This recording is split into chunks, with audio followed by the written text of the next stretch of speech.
নমস্কাৰ আপোনালোক সকলোকে প্ৰফুল্ল অসম ইউটিউব চেনেললৈ স্বাগতম জনাইছোঁ।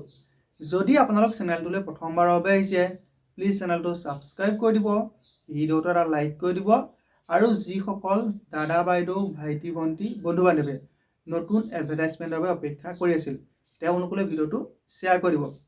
আজি এইটো ভিডিঅ'ত আপোনালোকক জনাম যে অৰুণাচল পুলিচ আৰু ফৰেষ্টত নতুনকৈ যিখিনি পদ মুকলি হৈছে সেইখিনি পদৰ অনলাইন এপ্লাই কেতিয়াৰ পৰা ষ্টাৰ্ট হ'ব, সেইখিনি পোষ্টত এপ্লাই কৰিবলৈ এপ্লিকেশ্যন ফিজ কিমান দিব লাগিব, এডুকেশ্যন কোৱালিফিকেশ্যন কিমান হ'ব লাগে আৰু এইখিনি পোষ্টত আমাৰ অসমৰ কোনকেইখন ডিষ্ট্ৰিক্টৰ ল'ৰা ছোৱালীয়ে এপ্লাই কৰিব পাৰিব।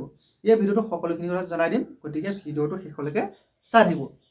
এতিয়া আপোনালোকৰ অৰুণাচল পুলিচ আৰু ফৰেষ্টত নতুনকৈ যি 984টা 984টা পদ মুকলি হৈছে এইখিনি পদৰ অনলাইন এপ্লাই ষ্টাৰ্ট হ'ব 23 মাৰ্চৰ পৰা।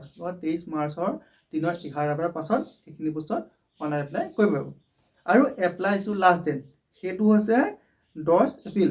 23 মাৰ্চৰ পৰা 10 এপ্ৰিললৈকে এইখিনি পোষ্টত অনলাইন এপ্লাই কৰিব পাৰিব। এতিয়া আপোনালোকৰ নতুনকৈ যি 984টা পদ মুকলি হৈছে তাত আপোনালোকৰ টোটেল বিভাগ আছে 8টা। আপোনালোকৰ 8টা বিভাগত টোটেল 984টা পদ মুকলি হৈছে। এতিয়া আপোনালোকৰ যিটো কনিষ্টেবল বেণ্ড তাত মুকলি হৈছে 44টা। তাৰপিছত কনিষ্টেবল বুগলাৰ তাত মুকলি হৈছে 2টা, কনিষ্টেবল আৰেবিয়ান তাত মুকলি হৈছে 236টা। তাৰপিছত কনিষ্টেবল চিভিল পুলিচ ফিমেলৰ বাবে আছে 170টা। তাৰ পৰা কনিষ্টেবল চিভিল পুলিচ মেলৰ বাবে আছে 216টা। তাৰপিছত ফায়াৰমেনত আছে 73টা আৰু আপোনালোকৰ যিটো special tiger guard under staff মানে যিটো ফৰেষ্টৰ পোষ্ট তাত মুকলি হৈছে 243টা। আপোনাক আকৌ কৰিছোঁ কনিষ্টেবল বেণ্ডত 44টা, কনিষ্টেবল বুগলাৰ 2টা, কনিষ্টেবল আৰবিয়ানত 236টা, কনিষ্টেবল চিভিল পুলিচ ফিমেলৰ 170টা, মেলৰ 216টা, ফায়াৰমেনত 73টা আৰু যিটো special tiger guard under staff তাত মুকলি হৈছে 243টা।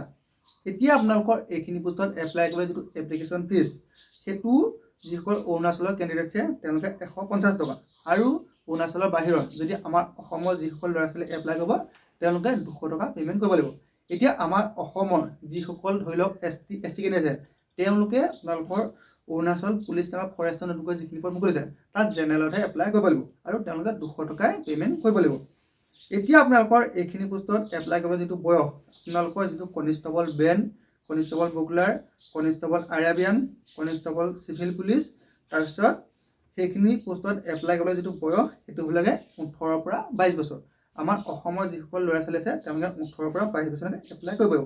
তাৰপিছত যিটো ফায়াৰমেন আৰু যিটো special tiger guard under staff সেইখিনি পোষ্টত এপ্লাই কৰিবলৈ যিটো বয়স সেইটো হৈছে 18ৰ পৰা 32 বছৰ। এতিয়া আপোনালোকৰ এইখিনি পোষ্টত এপ্লাই কৰিবলৈ যিটো এডুকেশ্যন কোৱালিফিকেশ্যন সেইটো হ'ব লাগে চিম্পুল মেট্ৰিক পাছ। যদিহে আপুনি চিম্পুল মেট্ৰিক পাছ কৰিছে তেন্তে এই আটাইখিনি পোষ্টত এপ্লাই কৰিব পাৰিব। কিন্তু আপোনালোকৰ যিটো কনিষ্টেবল বেণ্ড আৰু কনিষ্টেবল বুগলাৰৰ পোষ্ট আছে তাত আপোনালোকৰ বেণ্ডৰ এক্সপিৰিয়েঞ্চৰ চাৰ্টিফিকেট লাগিব। তাৰ বাহিৰে আপোনালোকৰ কনিষ্টেবল যিটো আৰাবিয়ান তাৰপিছত কনিষ্টেবল চিভিল পুলিচ বা ফায়াৰমেন আৰু special tiger guard under staff তাত এপ্লাই কৰিবলৈ আপুনি চিম্পুল মেট্ৰিক পাছ হ'লে হৈ যাব। এতিয়া আমাৰ অসমৰ আপোনালোকৰ যিটো ফায়াৰমেনৰ পোষ্ট আছে তাত আপোনালোকৰ ছায়েন্সৰ লাগে, কিন্তু অৰুণাচল পুলিচৰ যিটো ফায়াৰমেনৰ পোষ্ট আছে সেইটো চিম্পুল মেট্ৰিক পাছ। আপুনি যদি চিম্পুল 10 পাছ কৰিছে তেন্তে এইখিনি পোষ্টত এপ্লাই কৰিব পাৰে। গতিকে আপোনালোকৰ যিসকলে চিম্পুল 10 পাছ কৰিছে তেওঁলোকৰ বাবে বহুত এটা ভাল খবৰ, অৰুণাচল পুলিচ আৰু ফৰেষ্টত বহুতখিনি নতুন পদ মুকলি হৈছে। তাৰপিছত আপোনালোকৰ এইখিনি পদৰ বাবে যিটো হাইট সেই হাইটটো মেল কেণ্ডিডেটৰ হ'ব লাগিব 165 মানে পুলিচৰ যিখিনি পোষ্ট আছে constable band, constable bugler, constable আৰেবিয়ান, কনিষ্টেবল চিভিল পুলিচ আৰু ফায়াৰমেনত তাত এপ্লাই কৰিবলৈ মেল কেণ্ডিডেটৰ যিটো হাইট সেইটো হ'ব লাগে 165। আমাৰ অসমৰ হাইটটো বেছি। তাৰপিছত ফিমেলৰ হাইটটো হ'ব লাগে 157 চেণ্টিমিটাৰ। আপোনালোকৰ অসম আৰক্ষীতকৈ মেল এণ্ড ফিমেল দুয়োটাৰে হাইটটো বেছি। তাৰপিছত ফৰেষ্টৰ যিকেইটা পোষ্ট আছে আপোনালোকৰ special tiger guard under staff যি 243টা পোষ্ট আছে তাত মেলৰ হাইটটো হ'ব লাগে 163। অসম বন বিভাগৰ যিটো ফৰেষ্ট গাৰ্ড বা ফৰেষ্টাৰ কেইজন তাতে ছেম হয় হাইটটো। এতিয়া ফিমেলৰ 150 হাইটটো ছেম। অসম বন বিভাগ আৰু অৰুণাচল ফৰেষ্টৰ যিকেইটা পোষ্ট তাৰ হাইটটো একে সমান হ'ব লাগে। তাৰপিছত আপোনালোকৰ এতিয়া এডভাৰটাইজমেণ্ট মুকলি হওঁতে আপোনালোকৰ যিটো ৰিটেন টেষ্ট সেই ৰিটেন টেষ্টৰ ডেটটো দিছে।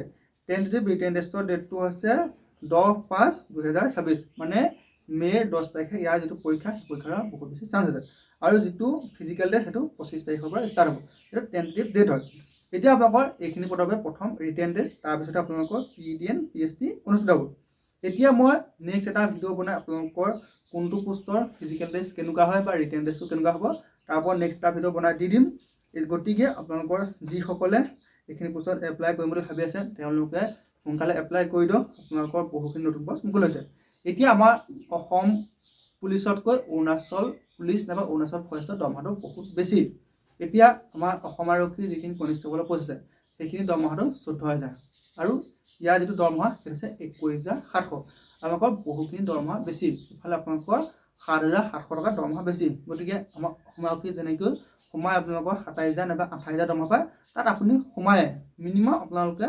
37,000-38,000 টকা দৰমহা পাব গতিকে অৰুণাচল পুলিচ বা অৰুণাচল ফৰেষ্টত যদি আপুনি এটা চাকৰি ল'ব পাৰে তেন্তে আপুনি দৰমহাখিনিৰ ক্ষেত্ৰত বহুখিনি বেছি পাব গতিকে আপুনি যদি অৰুণাচল পুলিচ নাইবা অৰুণাচল ফৰেষ্টত যাম বুলি ভাবি আছিল তেন্তে আপোনালোকৰ বাবে বহুত বেছি ভাল খবৰ আৰু বহুখিনি নতুন পোষ্ট মুকলি হৈছে আৰু এইখিনি পোষ্টত অহা 23 মাৰ্চৰ পৰা এপ্লাই কৰিব পাৰিব গতিকে আপোনালোকৰ যিটো এপ্লিকেশ্যন ফিজ সেইটো ইমান বেছি নহয় প্ৰথম ৰিটেন টেষ্টৰ পৰা আপুনি ভালদৰে পঢ়া শুনা কৰক আপোনালোকৰ ৰিটেন টেষ্টটো ইমান আপোনালোকৰ টান নাহে আপোনালোকৰ ৰিটেন টেষ্টটো কেনেকুৱা হয় মই নেক্সট এটা ভিডিঅ' বনাম কোনটো টপিকৰ পৰা কিমানটা কুৱেশ্যন আহিব গতিকে আপোনালোকে প্ৰথম এপ্লাই কৰক আৰু আপোনালোকে যিখিনি ৰিজনিং আৰু মেথছ বা জিকে সেইখিনি আপোনালোকে SSC যিখিনি পঢ়ি আছে সেইখিনি আপোনালোকক এইখিনি বহুত কাম দিব আপোনালোকৰ মেইনকৈ মেথছ আৰু ৰিজনিঙৰ যিটো দুটা পাৰ্ট আছে সেই পাৰ্ট দুটাই আপোনালোকৰ অৰুণাচল পুলিচ নাইবা অৰুণাচল ফৰেষ্টৰ যিটো পৰীক্ষা হ'ব তাত বহুত বেছি কাম দিব গতিকে আপোনালোকে সেইখিনিও ভালদৰে পঢ়া শুনা কৰি থাকক ধন্যবাদ